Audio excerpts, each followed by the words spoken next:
اور بہت ہی حسین تقریر آپ کے سامنے رکھی۔ توحید اساس ہے، روح ہے، جان ہے ہمارے مذہب کی، اسلام ہے۔ ہم جس مذہب کے پیروکار ہیں، جس مذہب کو ہم مانتے ہیں اور جس کو ہم اپنے سینے سے لگائے رہتے ہیں، وہ ایک باڈی ہے اور اس کی روح یہی توحید ہے۔ اگر توحید کو اسلام کے اندر سے نکال لیا جائے تو پھر ڈیڈ باڈی رہ جاتی ہے، اور ہم اچھی طریقے سے جانتے ہیں کہ ڈیڈ باڈی کی کوئی قدر نہیں ہوتی ہے۔ خود ہم اور آپ مشاہدہ کرتے ہیں اور دیکھتے ہیں کہ ہم کسی کی بھی عزت اور توقیر صرف اس وقت تک کرتے ہیں جب تک کہ اس کے اندر روح ہے، اس کے اندر جان ہے، اور جیسے ہی وہ روح اس کے اندر سے نکلی ہم دیکھتے ہیں پھر زیادہ دیر اس کو ہم نہیں رکھتے، بلکہ خود ہمارے والدین، ہمارے آباء و اجداد، ہمارے بچے، ہماری بیوی، جب کسی کا انتقال ہوتا ہے تو ہم اس باڈی کو بھی زیادہ دیر اپنے گھر پہ نہیں رکھتے، بلکہ 5-6 گھنٹے کے بعد ہم اس کو زمین کے سپرد کر دیتے ہیں، قبرستان کے حوالے کر دیتے ہیں، کیونکہ جب روح نکل گئی تو ڈیڈ باڈی کی اب کوئی حیثیت نہیں رہی۔ تو ہماری زندگی سے اگر توحید نکل جائے، ہمارے اسلام سے اگر توحید نکل جائے تو سمجھ لیجئے گا کہ پھر کوئی چیز باقی نہیں رہی، اور جو اسلام بنا توحید کے جس کو ہم مان رہے ہیں، جس پر عمل کر رہے ہیں، وہ اسلام ہے ہی نہیں، وہ ڈیڈ باڈی ہے۔ جیسے ڈیڈ باڈی کی قدر نہیں کی جاتی، ایسی اللہ رب العالمین بھی اس اسلام کی کوئی قدر نہیں کرتا ہے۔ اللہ کی نظر میں اس اسلام کی کوئی حیثیت باقی نہیں رہتی ہے جس اسلام کے اندر توحید نہ ہو۔ بڑی خوبصورت تقریر آپ نے سماعت فرمائی۔ اللہ تبارک و تعالی سے دعا ہے کہ الہ العالمین ہمارے اور آپ کے دلوں میں توحید کوٹ کوٹ کے بھر دے، ہمیں جب تک زندہ رکھے توحید پر قائم رکھے، اور جب ہمارا خاتمہ ہو تو ایمان پر ہمارا خاتمہ فرمائے۔ میرے پیارے ساتھیوں، میں نے خطبہ مسنونہ کے بعد قرآن کی جس آیت کی تلاوت کی ہے، اس آیت کے اندر اللہ تبارک و تعالی نے 2 چیزوں کا ذکر کیا ہے، اور فرمایا کہ إِلَّا الَّذِينَ آمَنُوا وَعَمِلُوا الصَّالِحَاتِ فَلَهُمْ أَجْرٌ غَيْرُ مَمْنُونٍ۔ جو لوگ ایمان لائے اور جنہوں نے عمل صالح کی، جو ایمان لائے اور جنہوں نے عمل صالح کیے، ان کے لیے ایسا اجر ہے اللہ تبارک و تعالیٰ کے یہاں جو کبھی ختم نہیں ہوگا۔ فَلَهُمْ أَجْرٌ غَيْرُ مَمْنُونٍ، ان کے لیے ایسا اجر ہے جو کبھی ختم نہیں ہوگا۔ ایمان کی اور عمل صالح کی ایک اہمیت اور حیثیت کو بتایا ہے اللہ تبارک و تعالیٰ نے کہ جن کے اندر ایمان ہے اور عمل صالح ہے تو ان کے لیے اللہ تبارک و تعالیٰ کے پاس ایسا اجر ہے جو کبھی ختم نہیں ہوگا۔ اور ایک جگہ اللہ تبارک و تعالیٰ نے فرمایا کہ ساری دنیا نقصان میں ہے، ساری کائنات خسارے میں، جتنے بھی انسانوں کو تم دیکھ رہے ہو، ساری انسانیت سر تا پا، سر سے لے کر پیروں تک نقصان ہی نقصان میں ڈوبی ہوئی ہے۔ ان الانسان لفی خسر، پوری انسانیت کو نقصان میں بتایا ہے، لیکن جن لوگوں کو نقصان سے نکالا ہے اور مستثنا کیا ہے ان کے بارے میں اللہ تبارک و تعالی نے فرمایا إِلَّا الَّذِينَ آمَنُوا وَعَمِلُوا الصَّالِحَاتِ، جو ایمان لائے اور جنہوں نے صالح اور نیک عمل کیے، وَتَوَاصَوْا بِالْحَقِّ، اور جنہوں نے حق کی وصیت کی، ایک دوسرے کو حق کی تلقین کی، وَتَوَاصَوْا بِالصَّبْرِ، اور حق بات بولنے میں اور حق بات کہنے میں جو پریشانیاں، جو آفتیں، جو مصیبتیں آئیں، ان پر جو ایک دوسرے کو صبر کی تلقین کرتے رہے، یہ لوگ نقصان اور خسارے میں نہیں ہیں۔ یہاں پر بھی اللہ تبارک و تعالیٰ نے جن 4 چیزوں کا ذکر کیا ہے ان میں 2 چیزیں ایمان اور عمل صالح بھی بتائی ہے کہ إِلَّا الَّذِينَ آمَنُوا وعملوا الصالحات، جو ایمان لائے اور جنہوں نے عمل صالح کیے، یہ لوگ نقصان اٹھانے والوں میں سے نہیں ہیں، خسارہ اٹھانے والوں میں سے نہیں ہیں۔ ان دو چیزوں کو ہمیں اور آپ کو سمجھنا ہے۔ اللہ نے ایمان بھی کہا ہے اور عمل صالح بھی کہا ہے، یہ دونوں چیزیں لازم و ملزوم ہیں۔ ہمارے پاس اگر ایمان ہے اور عمل صالح نہیں ہے تو بیکار ہے ہماری زندگی، اور اگر ہمارے پاس عمل ہے، عمل صالح ہے لیکن ایمان نہیں تو بیکار۔ کتنے کافر، کتنے مشرک، کتنے دہریے، کتنے ادھرمی اور پاپی لوگ ایسے آپ کو ملیں گے، کتنے کافر اور مشرک ایسے ملیں گے جو بڑے اچھے اچھے کام کرتے ہیں، ہم ان کے کاموں کو دیکھ کر دنگ رہ جائیں گے لیکن ان کو کوئی ثواب نہیں ملے گا، کوئی فائدہ نہیں ہے ان کا اچھے کام کرنے کا، اس لیے کہ ان کے پاس ایمان نہیں ہے۔ جائیے اور دیکھ کے آئیے بامبے کے اندر ٹاٹا ہاسپٹل میں سفر کریے، مشاہدہ کریے، آپ بھی بہت سے مریضوں کو لے کے جاتے ہوں گے۔ ٹاٹا ہاسپٹل کینسر کے علاج کے لیے بڑا فیمس اور مشہور ہاسپٹل ہے، اور وہاں جانے کے بعد آپ دیکھیں گے کہ کتنی سنستھائیں، کتنی تنظیمیں ایسی آپ کو ملیں گی جو تنظیمیں، جو سنستھائیں علاج کر رہی ہیں، کروا رہی ہیں، غریبوں کی مدد کر رہی ہیں، پیسہ بانٹ رہی ہیں، پھلوں سے بھرا ہوا ٹرک لاتے ہیں اور وہ ٹرک غریبوں میں اور بیماروں میں تقسیم کیا جاتا ہے، ٹرک پر بھر کر کھانا لایا جاتا ہے، اور وہ بلا کسی بھید بھاؤ کے، کون ہندو ہے، کون مسلم ہے، کون سکھ ہے، کون عیسائی ہے، سب کی مدد کی جاتی ہے اور سب کو کھانا کھلایا جاتا ہے۔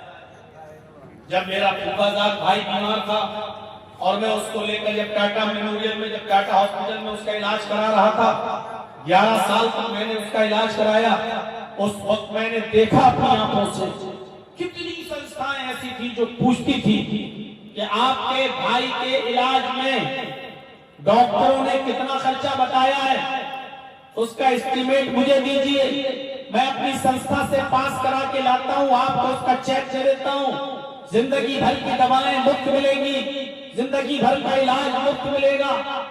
میرے بھائیوں، کیا آپ اس کو کم بڑا کام سمجھتے ہیں؟ کتنا بڑا کام ہے یہ، کیا آپ اس کو معمولی کام سمجھتے ہیں؟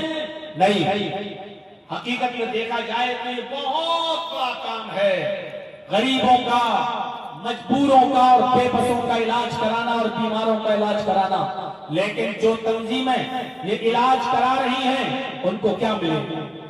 آپ ہی بتائیے، کیا فائدہ ہے ان کو؟ اخروی فائدہ کیا ہے؟ ان کو کوئی ثواب نہیں ملے گا، اس لیے کہ وہ یہ اچھا کام تو کر رہے ہیں لیکن اس اچھے کام پر کوئی ثواب اس لیے نہیں کیونکہ وہ ایمان سے خالی ہے۔ ہمارے پاس ایمان ہے، ہم ایمان کا دعویٰ کرتے ہیں، ہم کلمہ پڑھتے ہیں لا الہ الا اللہ محمد رسول اللہ، ہم ایماندار ہونے کا دعویٰ کرتے ہیں، ہمارے پاس ایمان ہے لیکن عمل صالح نہیں ہے۔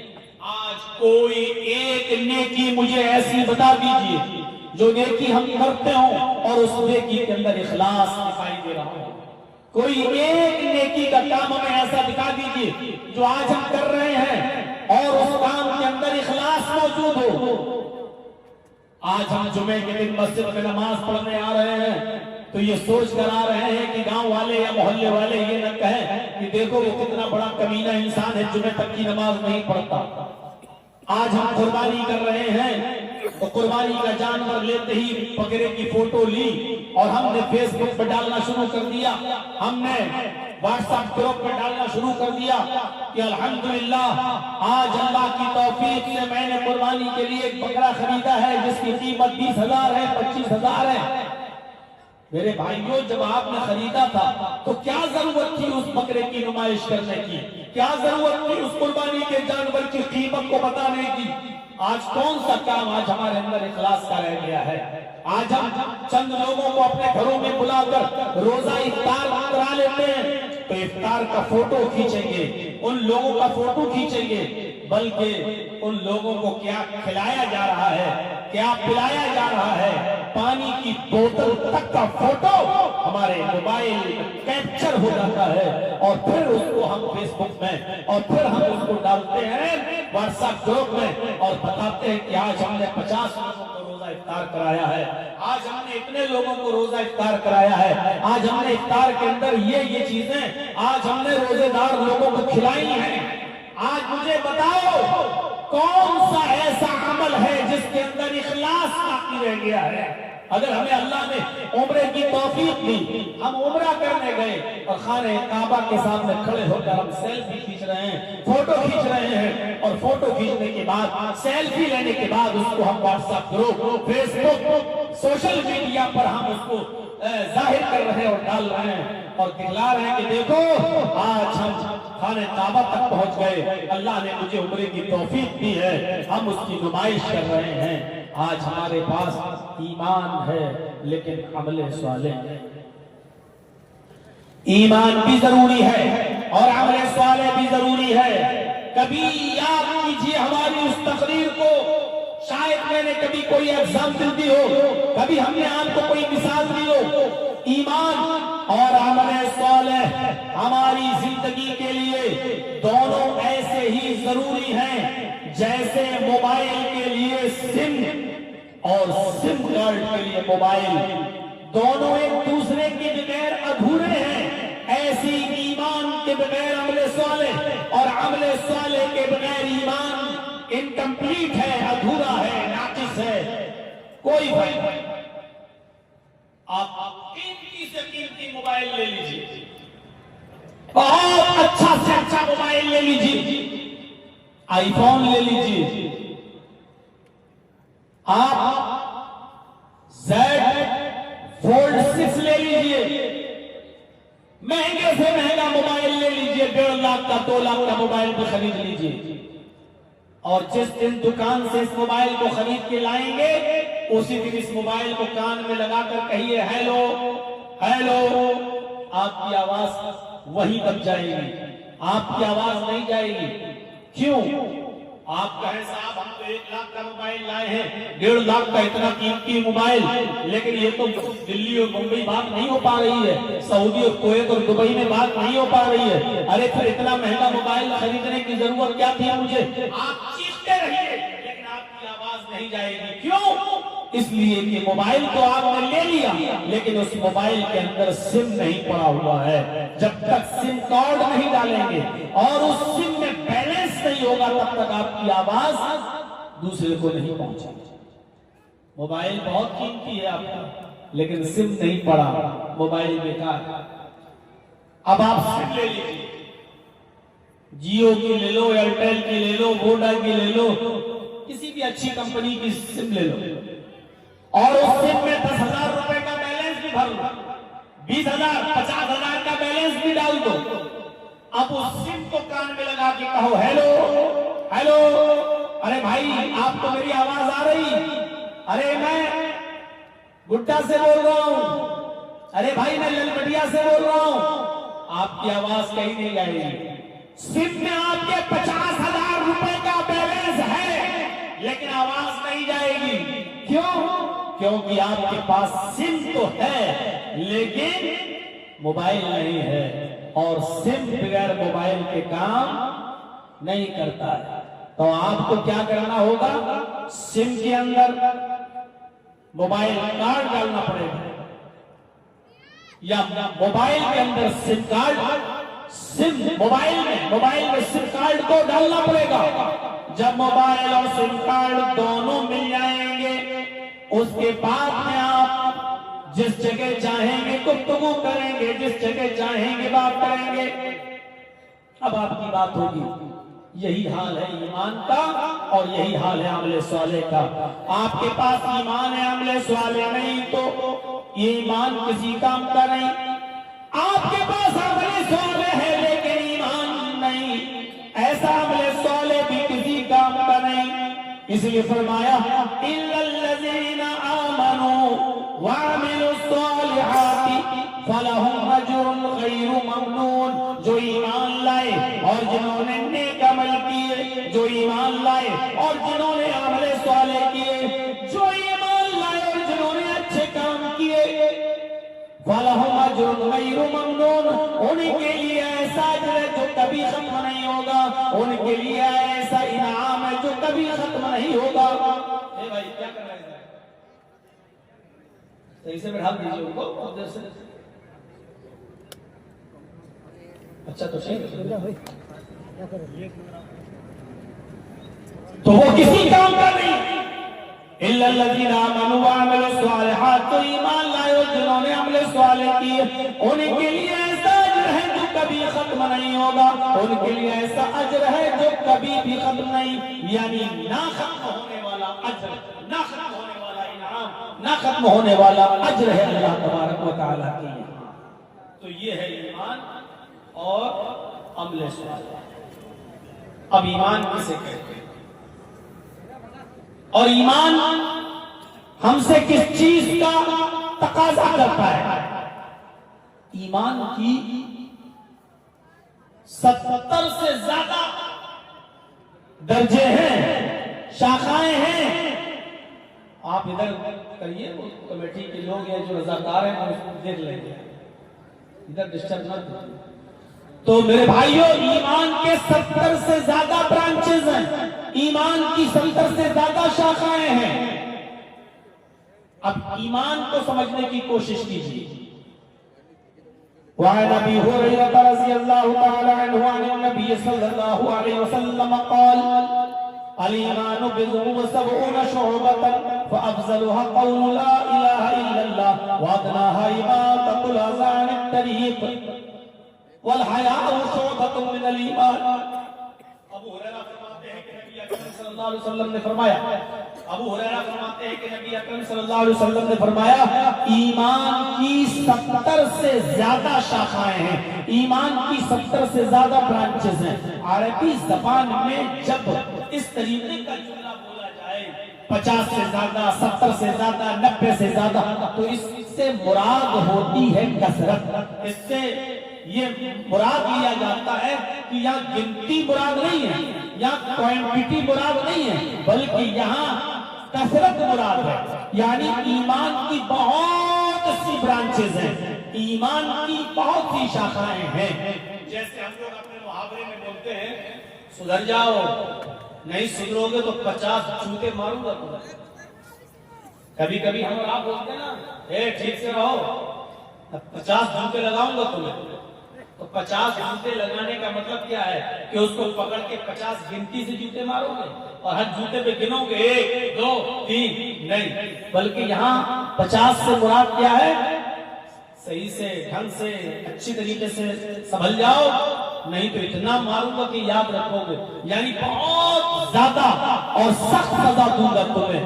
تو یہاں پر بھی اللہ کے نبی نے یہی فرمایا الایمان بضع وسبعون شعبۃ، ایمان کی 70 سے زیادہ شاخائیں ہیں، ایمان کی 70 سے زیادہ برانچز ہیں۔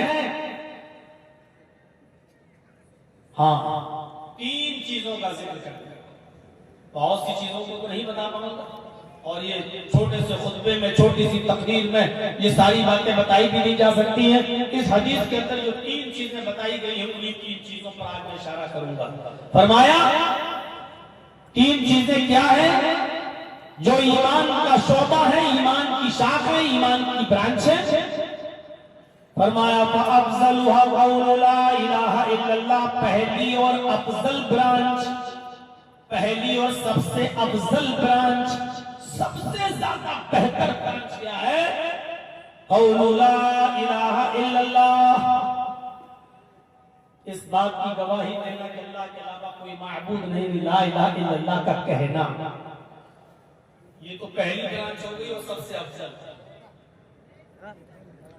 وَأَدْنَاهَا إِمَاطَةُ الْأَذَى عَنِ الطَّرِيقِ، اور دوسری چیز بتائی سب سے کمتر درجے کا ایمان یہ ہے کہ راستے سے تکلیف دہ چیزوں کو ہٹا دینا، راستے سے تکلیف دہ چیزوں کو دور کر دینا، راستے سے تکلیف دہ چیزوں کو ختم کر دینا، ہٹا دینا، یہ دوسری چیز ہے۔ راستے میں کوئی چیز نقصان دہ پڑی ہے، تکلیف دہ پڑی ہے، کیلے کا چھلکا پڑا ہے، کانٹا پڑا ہے، پتھر پڑا ہے، اس کو راستے سے ہٹا دینا، یہ بھی ایمان کا ایک درجہ ہے، ایمان کا ایک شعبہ ہے۔ اور اس کے بعد اللہ کے نبی صلی اللہ علیہ وسلم نے فرمایا وَالْحَيَاءُ شُعْبَةٌ مِّنَ الْإِيمَانِ، اور حیا بھی ایمان کا ایک شعبہ ہے۔ شرم و حیا، شرم و حیا بھی ایمان کا ایک شعبہ ہے۔ یہ تین چیزوں کا ذکر کیا ہے اس حدیث کے اندر اللہ کے نبی صلی اللہ علیہ وسلم نے۔ پہلی چیز افضلها قول لا الہ الا اللہ، لا الہ الا اللہ کا اپنی زبان سے کہنا۔ لا الہ الا اللہ پر تو تفصیلی تقریر آپ نے سن لی، ممبئی سے آئے ہوئے خطیب فضیلت الشیخ عنایت اللہ المدنی حفظہ اللہ سے آپ نے بہت اچھی گفتگو سن لی۔ میں مکمل پوری تقریر لا الہ الا اللہ پہ نہیں کروں گا، بس اتنا بتا دوں کہ لا الہ الا اللہ ایمان کا سب سے افضل درجہ ہے، سب سے اعلیٰ درجہ ہے، سب سے افضل شعبہ ہے لا الہ الا اللہ کا کہنا۔ لیکن لا الہ الا اللہ صرف زبان سے کہہ دینا کافی نہیں ہے۔ لا الہ الا اللہ کوئی باقی نہیں، بس کہہ دیا لا الہ، اب ہم نے سپنے دیکھ رکھے ہیں کہ بس بہت کچھ ہو گیا۔ لا الہ الا اللہ کو اس کے تقاضوں کے ساتھ پورا کرنا۔ لا الہ الا اللہ بھی پڑھتے جاؤ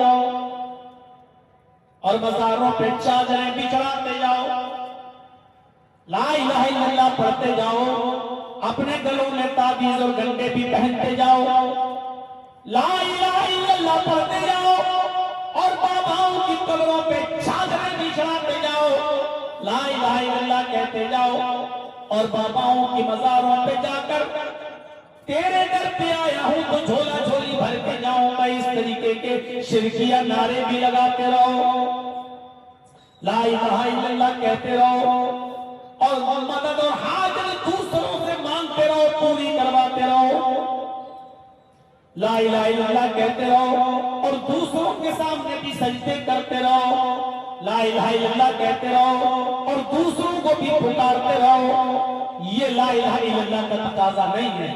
لا الہ الا اللہ کا معنی ہے لا معبود الا اللہ، اللہ کے علاوہ کوئی معبود نہیں ہے۔ لا الہ الا اللہ کا معنی ہے لا مسجود الا اللہ، اللہ کے علاوہ کوئی سجدے کے لائق نہیں ہے۔ لا الہ الا اللہ کا معنی ہے لا مطلوب الا اللہ، اللہ کے علاوہ ہمیں کسی اور چیز کی طلب نہیں ہے، کوئی ہمارا مطلوب نہیں ہے۔ لا الہ الا اللہ کا معنی ہے لا الہ الا اللہ اے لا مقصود الا اللہ، اللہ کے علاوہ ہمارا کوئی اور مقصد نہیں ہے، بس ہم چاہتے ہیں کہ اللہ کی وحدانیت اور توحید مل جائے۔ یہ ہے لا الہ الا اللہ کا معنی۔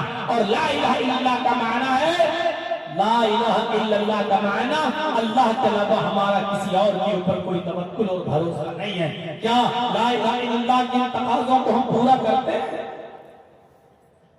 ایک آدمی زندگی بھر برے کام کرتا ہے، زندگی بھر کافر رہتا ہے، زندگی بھر کفر و شرک کرتا ہے، لیکن مرنے سے ایک دن پہلے، 2 دن پہلے اللہ اس کو توفیق دے دیتا ہے اور وہ آدمی ایک کلمہ پڑھ لیتا ہے اشہد ان لا الہ الا اللہ اور مر گیا۔ 70 سال تک اس نے کفر کیا، 70 سال تک اس نے شرک کیا، 70 سال تک اس نے گناہ کیے اور مرنے سے پہلے اللہ نے اس کو توفیق دے دی اور اس نے کلمہ پڑھ لیا اشہد ان لا الہ الا اللہ، اور اس کے بعد وہ مر گیا، جنت کا مستحق ہے۔ یعنی زندگی بھر گناہ کیے، زندگی بھر کفر و شرک سے رہا اور یہ کلمہ پڑھ لیا تو جنتی ہو گیا۔ اگر یہ کلمہ نصیب نہ ہوتا، یہ کلمہ نہ پڑھتا، اس کلمے کی توفیق اس کو نہ ملتی اور بغیر کلمہ پڑھے وہ مر جاتا تو کہاں جاتا؟ جہنم میں۔ یہ کلمہ پڑھ لیا تو کہاں چلا گیا؟ جنت میں۔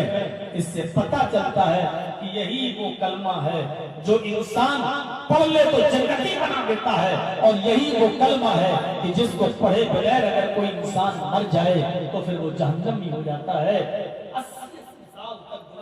کے بعد بھی اگر توفیق مل گئی کلمہ پڑھ لیا مر گیا تو جنتی، اور 80 سال تک گناہ کر کے کلمے کی توفیق نہ ہوئی اور بغیر کلمے کے مر گیا تو جہنمی۔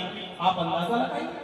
آئیے ایک واقعے کی طرف لے کر چلتا ہوں، صحیح بخاری میں وہ واقعہ موجود ہے۔ اللہ کے نبی جناب محمد رسول اللہ صلی اللہ علیہ وسلم نے یہودیوں کے قلعے کا، جس کو خیبر کہا جاتا تھا، اس خیبر کا محاصرہ اللہ کے نبی نے کر لیا۔ چاروں طرف سے اللہ کے رسول نے اور صحابہ کرام نے خیبر کا محاصرہ کر لیا۔ ایک قلعہ تھا جس میں یہودی رہتے تھے، نبی اکرم نے اور آپ کے صحابہ نے اس خیبر کا محاصرہ کر لیا۔ اب جو لوگ اندر ہیں وہ اندر رہیں گے، جو باہر ہیں وہ اندر نہیں جا سکیں گے۔ خیبر کا ایک چرواہا جس کا نام اسود تھا، وہ بکریاں چرانے کے لیے گیا ہوا تھا۔ وہ خیبر کے لوگوں کی، یہودیوں کی بکریوں کو جنگل میں بکریاں چرانے جایا کرتا تھا، صبح جاتا تھا اور شام کو آیا کرتا تھا۔ وہ اپنے اپنے بکریوں کے مالک سے بکریاں چرانے کی قیمت لیتا تھا، مزدوری لیتا تھا، مزدوری لیا کرتا تھا، اجرت سے کام کرتا تھا۔ جب وہ بکریاں چرا کے آیا تو کیا دیکھتا ہے؟ خیبر کا محاصرہ ہو چکا ہے۔ پتہ لگایا تو پتہ چلا محمد اور اس کے ساتھیوں نے خیبر کا محاصرہ کر لیا ہے۔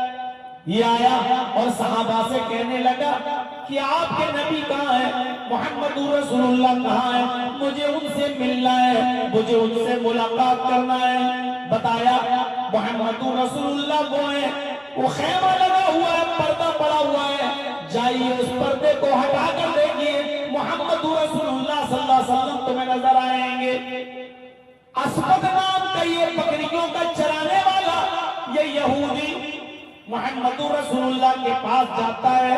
اس کے ذہن میں یہ تصور تھا، اس کے ذہن میں یہ خیال تھا کہ محمد رسول اللہ کے پاس تو اچھے خاصے باڈی گارڈ ہوں گے، اتنے بڑے نبی اور صحابہ اتنی عزت کرتے ہیں ان کی، تو ان کے پاس تو بہت بڑے باڈی گارڈ ہوں گے، کئی باڈی گارڈ تلواریں لیے کھڑے ہوں گے اور آسانی سے ملاقات نہیں ہوگی، پہلے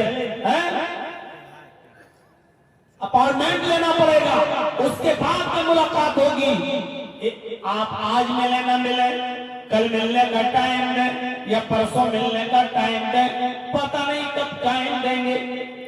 اس کے ذہن میں تصور تھا کہ پتہ نہیں مجھے ملنے کا ٹائم کب ملے گا۔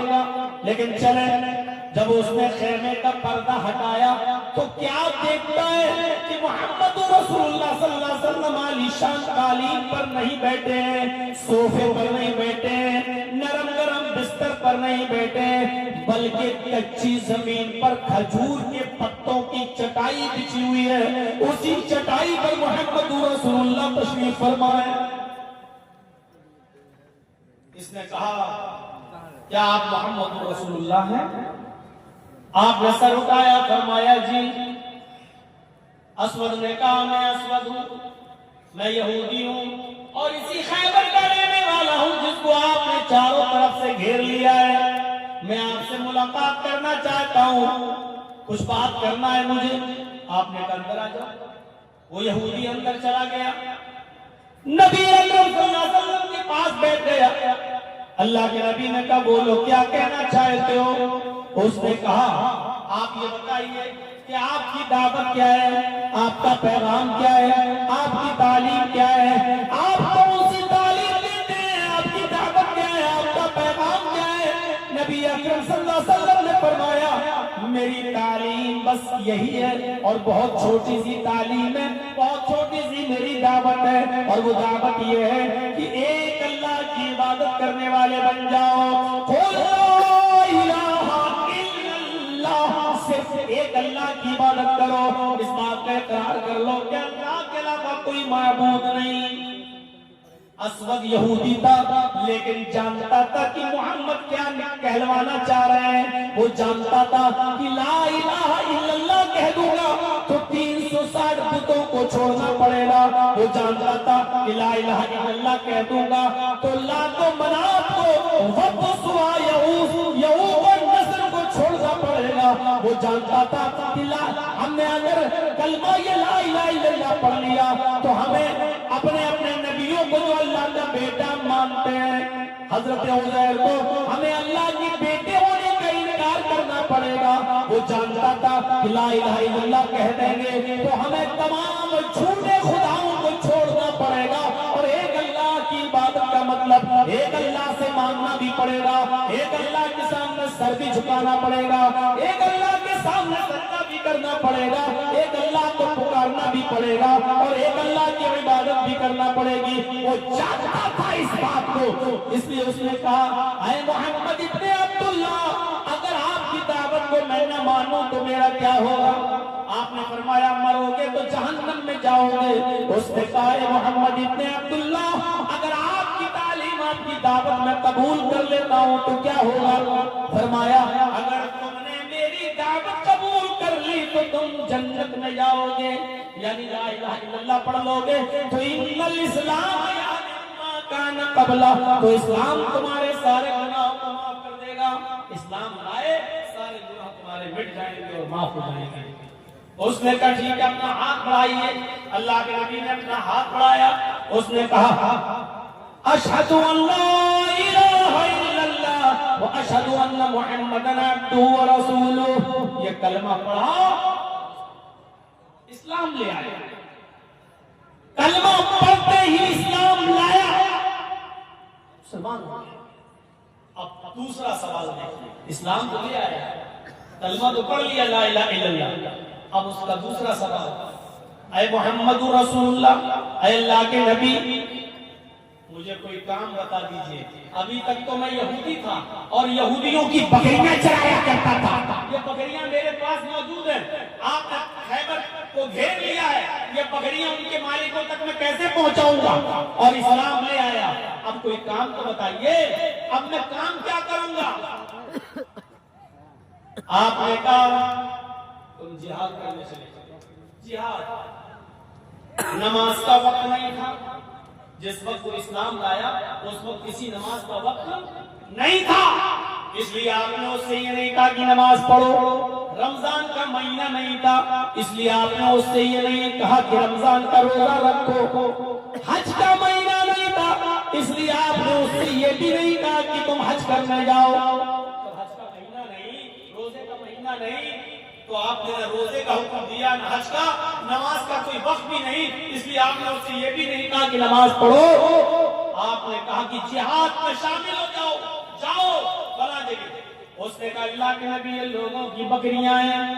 آپ نے فرمایا ہاں اگر ان بکریوں کو یہاں چھوڑ گئے اور جہاد میں چلے گئے اور شہید ہو گئے تب بھی جنت نہیں ملے گی جب تک ان بکریوں کو ان کے مالکوں کے حوالے نہ کر دو. جاؤ پہلے ان بکریوں کو ان کے مالک کے حوالے کر دو.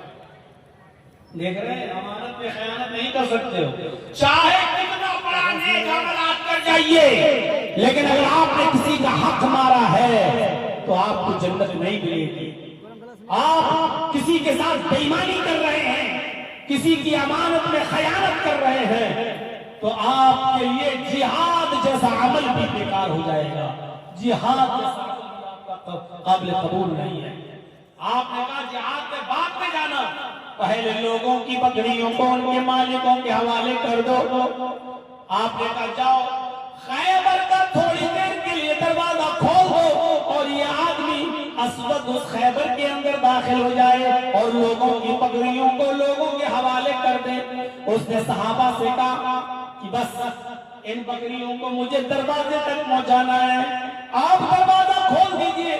جیسی دروازہ کھولا بکریاں دروازے کے اندر داخل ہو گئیں اور وہاں سے وہ اپنے اپنے گھر چلی گئیں, کیونکہ بکریوں کو اتنی شناخت تھی کہ میرا گھر کون سا ہے. بس دروازے تک بکریوں کو چھوڑا اور بکریاں اپنے اپنے مالکوں کے گھر چلی گئیں. اس کے بعد اسود نے تلوار لی اور میدان جنگ میں چلا گیا. اسود نے تلوار اٹھائی اور میدان جنگ میں شامل ہو گیا.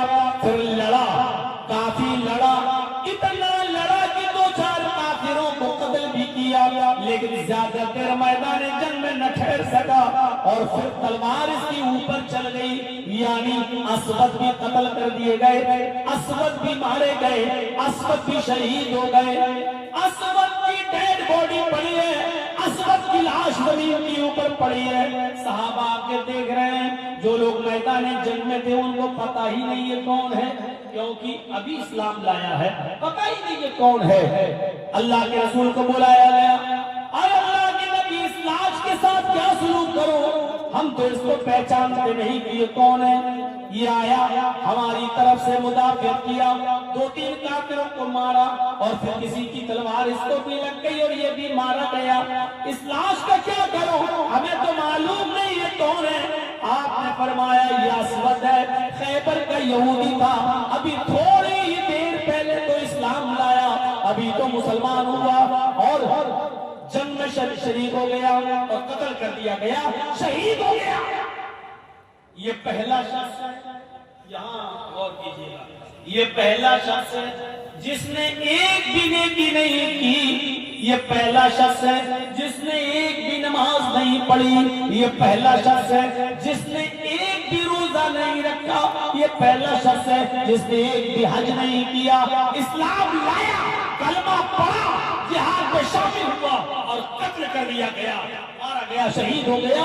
اللہ نے اس کو جنت دے دی، یعنی یہ جنت کا مستحق ہو گیا۔ دیکھیے پوری زندگی گناہ کے کام کرتا رہا، یہودی رہا، مشرک رہا، کافر رہا، لیکن کلمہ پڑھتے ہی جہاد میں شامل ہو گیا، شہید ہو گیا اور جنتی۔ ایک بھی نماز نہیں پڑھی لیکن جنتی، ایک بھی روزہ نہیں رکھا لیکن جنتی، ایک بھی حج نہیں کیا لیکن جنتی۔ تو لا الہ الا اللہ کا معنی سمجھ رہے ہیں آپ؟ ایمان کا سب سے افضل اور اعلیٰ درجہ کیا ہے؟ لا الہ الا اللہ کہنا۔ اس نے لا الہ الا اللہ کہہ دیا اور جنت کا مستحق ہو گیا۔ آئیے، ایک 12 سال کا بچہ یہودی کا اللہ کے رسول کی بات سنتا تھا، نبی کی خدمت کرتا تھا، نبی کی سیوا کرتا تھا، اور نبی کی بات سن کر اس کا دل نبی کی باتوں پر آتا تھا، وہ چاہتا تھا کہ ہم اسلام لے آئیں، لیکن اس کا باپ اس کو ڈانٹ کر کہتا تھا بتاؤں ابھی تو محمد کی بات مانے گا، تو محمد کا کلمہ پڑھے گا، تو محمد پر ایمان لائے گا، محمد کے رب پر ایمان لائے گا۔ اپنے باپ کا غصہ دیکھ کر یہ 12 سال کا بچہ ڈر جاتا تھا اور پھر بیچارہ کچھ نہیں کر پاتا تھا۔ آتا تھا، نبی کی بات سنتا تھا، نبی کی خدمت کرتا تھا اور چلا جاتا تھا۔ ایک دن پتا چلا کہ وہ بیمار ہو گیا۔ اللہ کے نبی نے کہا کئی دن سے وہ آیا نہیں، فرمایا وہ تو بیمار ہے۔ اللہ کے نبی وہ تو بیمار ہو گیا ہے۔ آپ نے فرمایا چلو مجھے اس کے گھر لے کر چلو۔ اللہ کے رسول اس 12 سال کے یہودی بچے کے گھر جاتے ہیں، دروازے کو دستک دیتے ہیں، دروازہ کھولا جاتا ہے، یہودی گھر میں اندر آنے کی اجازت دیتا ہے۔ اللہ کے نبی اس چھوٹے سے 12 سال کے بچے کے پاس جا کر بیٹھ جاتے ہیں، اور اس کی حالت اتنی گمبھیر ہے کہ وہ یعنی سانسیں یہ حال ہے۔ اب مرا کہ تب مرا، ابھی روح نکلی کہ تب نکلی، کنڈیشن اس کی بہت نازک، اور وہ اللہ کے نبی کو دیکھ رہا ہے۔ اللہ کے رسول نے اس کے سر پہ ہاتھ رکھ کر کہا قل یا غلام لا الہ الا اللہ، اے بچے اپنی زبان سے لا الہ الا اللہ کہہ دو۔ کنڈیشن دیکھ رہے ہیں، بچہ مرنے والا ہے، آخری سانسیں لے رہا ہے، اور اللہ کے نبی ایسی کنڈیشن میں اس سے کیا کہہ رہے ہیں، بیٹا بچے، اے غلام، اے بچے لا الہ الا اللہ پڑھ لے۔ اس لڑکے نے اپنے باپ کی طرف ایسے دیکھا، گویا کہ کہہ رہا ہو کہ ابو میرا دل ان کی طرف ہے، ان کی تعلیم کی طرف ہے، میری پوری زندگی میں آپ نے مجھے پرمیشن نہیں دی، آج تو ان کی بات مان لینے دیجئے۔ زبان سے کہہ نہیں پا رہا ہے، لیکن ایسے دیکھ کر اشارہ دیکھ رہا ہے اپنے باپ کو۔ اس کے باپ نے سمجھ لیا کہ میرا بیٹا جب آتا تھا اللہ کے رسول کے پاس سے تو مجھ سے نبی کی تعریف کرتا تھا، محمد رسول اللہ کی باتیں بتاتا تھا اور اسلام لانے کے لیے آمادہ تھا، لیکن میرے ڈر کی وجہ سے نہیں لاتا تھا۔ تو باپ نے آج اپنے بچے کے چہرے کو دیکھا تو کیا فرمایا؟ بیٹے کیا فرمایا؟ یا بنیا ابو القاسم، اے میرے بیٹے تم ابو القاسم کی بات مان لو، اے میرے بیٹے آج تم محمد رسول اللہ کی بات مان لو، یہ جو کہہ رہے ہیں کلمہ پڑھنے کے لیے تم کلمہ پڑھ لو۔ اس بچے نے مسکراتے ہوئے کہا، جب دیکھا کہ باپ نے اجازت دے دی تو بچہ مسکرایا اور مسکرا کر اس نے کلمہ پڑھا، اشہد ان لا الہ الا اللہ واشہد ان محمدا عبدہ ورسولہ۔ بخاری کے الفاظ، یہاں اس نے کلمہ پڑھا اور کلمہ پڑھتے ہی بچے کا انتقال ہو گیا، کلمہ پڑھتے ہی بچے کی روح قبر سے عنصری سے پرواز کر گئی، کلمہ پڑھا اور کلمہ پڑھتے ہی اس بچے کی روح قبر سے عنصری سے پرواز کر گئی۔ اللہ کے نبی صلی اللہ علیہ وسلم نے جب دیکھا کہ اس کی سانسیں کام نہیں کر رہی ہیں، اکھڑ گئی ہیں، دل کام نہیں کر رہا، دھڑکنیں بند ہو گئی ہیں، سمجھ گئے کہ یہ بچہ انتقال کر گیا، سب کو یقین آ گیا بچہ مر گیا۔ اللہ کے نبی اپنے جہاں بیٹھے تھے اس کے سرہانے کے پاس وہاں سے اٹھتے ہیں اور کھڑے ہو کر یہ جملے ادا کرتے ہیں، الحمدللہ الذی انقذہ عن النار۔ تمام تعریفیں اس اللہ کے لیے جس نے اس بچے کو جہنم کی آگ میں جلنے سے بچا لیا، تمام تعریفیں اس اللہ کے لیے جس نے اس بچے کو جہنم میں جلنے سے بچا لیا۔ کلمہ پڑھا اور جنت کا مستحق ہے۔ اس بچے نے کلمہ پڑھتے کتنی نیکی کی، کلمہ پڑھا اور انتقال۔ اگر کلمہ نہ پڑھتا تو کہاں جاتا؟ کلمہ پڑھا تو کیا نبی اکرم کہہ رہے کہ اللہ نے اس کو جہنم سے بچا لیا، اور جو جہنم سے بچ گیا اس کا مطلب وہ جنت کا مستحق ہو گیا، یعنی وہ جنتی بن گیا۔ یہ ہے لا الہ الا اللہ۔ لا الہ الا اللہ کے تعلق سے ایک چیز اور بتاؤں گا اور اس کے بعد دوسری چیز پر آ رہا ہوں میں۔ میرے بھائیوں، یہ تو تھے پڑھنے والے، اسود نے کلمہ پڑھا، لا الہ الا اللہ، جنگ میں گیا، شہید ہو گیا، جنتی، ایک بھی نماز نہیں پڑھی، ایک بھی روزہ نہیں رکھا، جنتی۔ اس بچے نے کلمہ پڑھا اور مر گیا، جنتی، ایک بھی نماز نہیں پڑھی، ایک بھی روزہ نہیں رکھا۔ یہ ہے کلمہ طیبہ، یہ ہے کلمہ لا الہ الا اللہ۔ اور آئیے میں آپ کو ایک اور منظر دکھاؤں، جنہوں نے کلمہ نہیں پڑھا ان کا انجام کیا ہوا۔ چچا نبی اکرم کے چچا ابو طالب، یہ بھی نہیں کہ ان کو موقع نہیں ملا تھا، موقع بھی ملا تھا، پوری زندگی نبی کی خدمت بھی کرتے رہے، اور خدمت بھی ایسی ویسی نہیں۔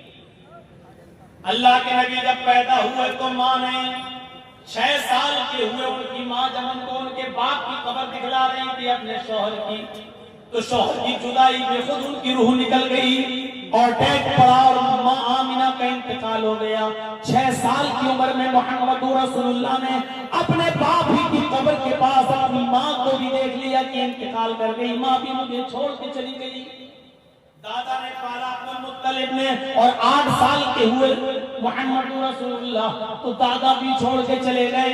اب 8 سال سے لے کر 25 سال تک جب تک کہ محمد رسول اللہ کی شادی نہیں ہوگی حضرت خدیجہ سے، تب تک محمد رسول اللہ کو ابو طالب کھلاتے رہے، پلاتے رہے، پالتے رہے، پوستے رہے، بڑا کرتے رہے، جوان کرتے گئے، یہاں تک کہ خدیجہ سے نکاح ہو گیا، اس کے بعد بھی اپنے پاس رکھے رہے، یہاں تک کہ آپ کی عمر 40 سال ہو گئی اور نبی بن گئے۔ اور نبوت کے بعد جب کھلا دعوت و تبلیغ کا حکم دیا گیا تو آپ نے کھلا دعوت و تبلیغ کا پرچم لہرایا، کافروں نے مارا، ستایا، تو ابو طالب محمد رسول اللہ کو بچاتے رہے، اللہ کے نبی لوگوں کو ایک اللہ کی دعوت دیتے رہے، اور جو پریشانیاں آتی تھی ابو طالب اس پر بچاتے رہے۔ اور ایک دن آیا کہ کافروں نے یہاں تک کہہ دیا کہ ابو طالب اب پانی حد سے آگے چڑھ گیا، اے ابو طالب اب پانی بہت زیادہ سر چڑھ گیا ہے، اب ابو بھتیجے کو میرے حوالے کرو، اس نے ہمارا جینا دو بھر کر دیا ہے، اس نے ہمارا رہنا دو بھر کر دیا ہے، اس نے ہمارے معبودوں کو برا بھلا کہہ کر ہماری زندگی تنگ کر دی ہے، اب ہم آپ کے بھتیجے کو نہیں چھوڑیں گے، اس بھتیجے کو ہمارے حوالے کرو۔ ابو طالب نے کہا واہ، اپنا بھتیجا ہم تمہیں دے دیں اور تم اس کو سزا دو؟ میں نے بڑی پیار سے محبت سے پالا پوسا بڑا کیا۔ فرمایا اگر آپ کو بچے پالنے کا اتنا شوق ہے تو میں اپنا بیٹا تمہیں دے دیتا ہوں۔ اے ابو طالب تم اس بچے کو کھلاؤ، میں اپنا بیٹا دے دیتا ہوں، تم اس کو کھلاؤ پلاؤ بڑا کرو، وہ تمہاری خدمت کرے گا، تمہارے ساتھ رہے گا، لیکن تمہارے بھتیجے کو میں ماروں گا اور تمہارے بھتیجے کو ہمارا سماج، ہماری سوسائٹی جو سزا دے گی وہ دے گی۔ ابو طالب نے کہا واہ کتنا اچھا فیصلہ کر رہے ہو، تمہارے بچے کو میں کھلاؤں پلاؤں پال پوس کر بڑا کر کے ساڑ بناؤں، ساڑ کر دوں، اور میرے بھتیجے کو لے جا کر تم اس کی ٹکا بوٹی کرو، تم اس کو قتل کرو، تم اس کو مارو۔ کتنا اچھا فیصلہ کر رہے ہو تم، یہ فیصلہ تمہارا؟ تو آئے ابو طالب تو اب سمجھ لو کہ معاملہ کتنا آگے بڑھنے والا ہے۔ تمہارے بھتیجے نے ہمارا رہنا دوبر کر دیا ہے، زندگی تنگ کر دی ہے، سمجھا لو اپنے بھتیجے کو، اگر نہیں مانا تو جہاں ملے گا ہم تمہارے بھتیجے کو قتل کر دیں گے۔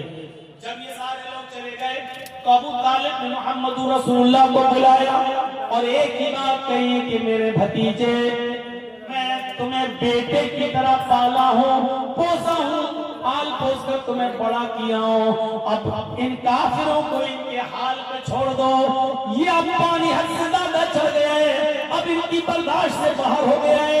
اے میرے بھتیجے یہ تمہیں قتل کرنا چاہتے، تمہیں مارنا چاہتے ہیں، اور میں بھی اتنا کمزور ہو چکا ہوں کہ اب میں تمہاری کتنی مدد کر سکتا ہوں یہ تم دیکھ سکتے ہو۔ میرے ناتواں کاندھوں پر، میرے کمزور کاندھوں پر اتنا بوجھ نہ ڈالو کہ میں اسے برداشت نہ کر سکوں، میرے ناتواں کاندھوں پر اتنا بوجھ نہ ڈالو کہ میں اسے سہ نہ سکوں، میرے ناتواں کاندھوں پر اتنا بوجھ نہ ڈالو کہ میں اسے برداشت نہ کر سکوں۔ اس کے بعد اللہ کے نبی نے جواب دیا ہے چچا اگر یہ کافرین مکہ سورج اکھاڑ کے لائیں دائیں ہاتھ پر رکھ دیں اور چاند اکھاڑ کے لائیں بائیں ہاتھ پر رکھ دیں، پھر بھی میں دین حق سے باز نہیں آؤں گا، پھر بھی میں لا الہ الا اللہ کی دعوت دیتا رہوں گا۔ رہی آپ کی بات تو آپ اگر مدد نہ کرنا چاہے تو مت کیجئے، اگر آپ اپنا ہاتھ اٹھانا چاہتے ہیں تو اٹھا لیجئے، آپ کی مرضی ہے، لیکن میں تو دعوت دیتا رہوں گا۔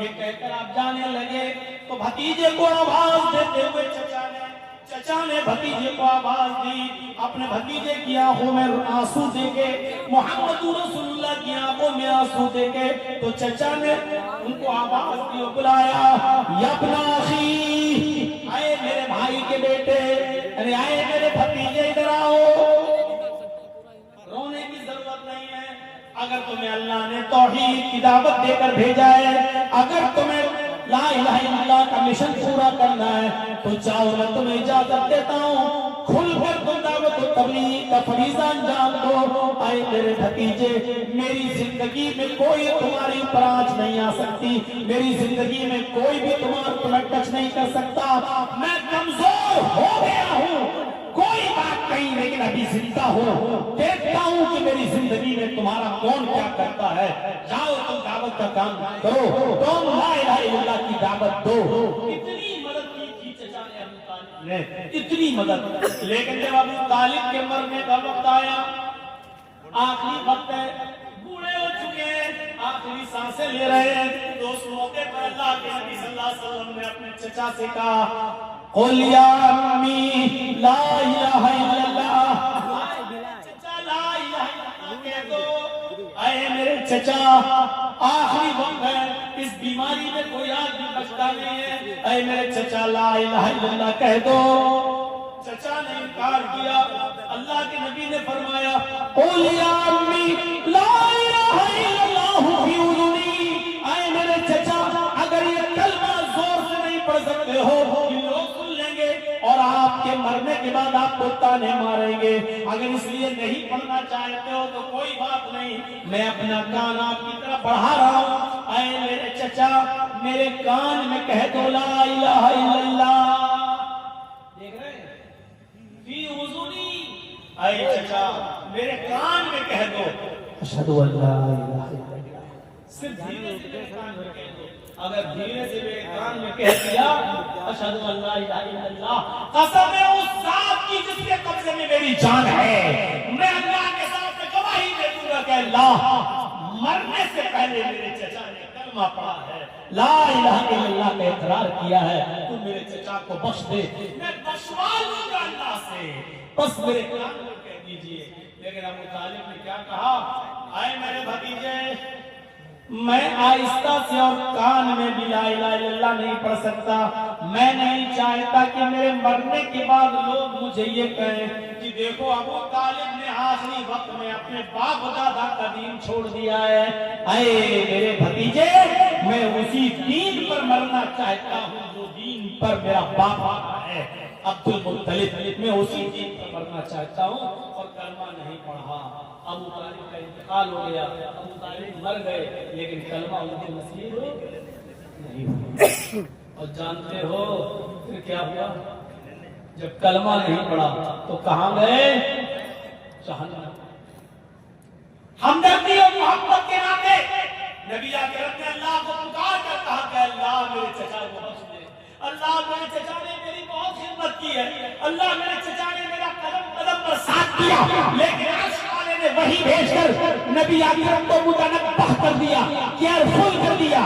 اے محبت، آئندہ اپنے چچا کے بارے میں دعائے مغفرت مت کرنا، تمہارا چچا ابو طالب حالت کفر میں مرا ہے، اور کافروں کو میں جنت نہیں دیتا ہوں، تمہارا چچا ہمیشہ ہمیش کے لیے جہنم میں رہے گا ابو طالب، اس کو جنت کی خوشبو بھی نہیں ملے گی۔ ہاں تمہاری مدد کیا، تمہاری ہیلپ کیا، تمہیں دشمنوں سے بچاتا رہا، اس کے بدلے میں ہم اتنا ضرور کر دیں گے کہ تمہارے چچا کو سب سے ہلکا عذاب دیں گے، جہنم میں جہنمیوں کو جو عذاب دیں گے ان میں سب سے ہلکا عذاب ہم تمہارے چچا کو دیں گے، لائٹلی عذاب تمہارے چچا کو دیں گے، لیکن تمہارے چچا کو ہم جنت نہیں دیں گے، جہنم سے نہیں نکالیں گے، جہنم میں پڑا رہے گا، عذاب ہلکا دیں گے لیکن جہنم سے نہیں نکالیں گے، ہمیشہ جہنم میں رہے گا تمہارا چچا۔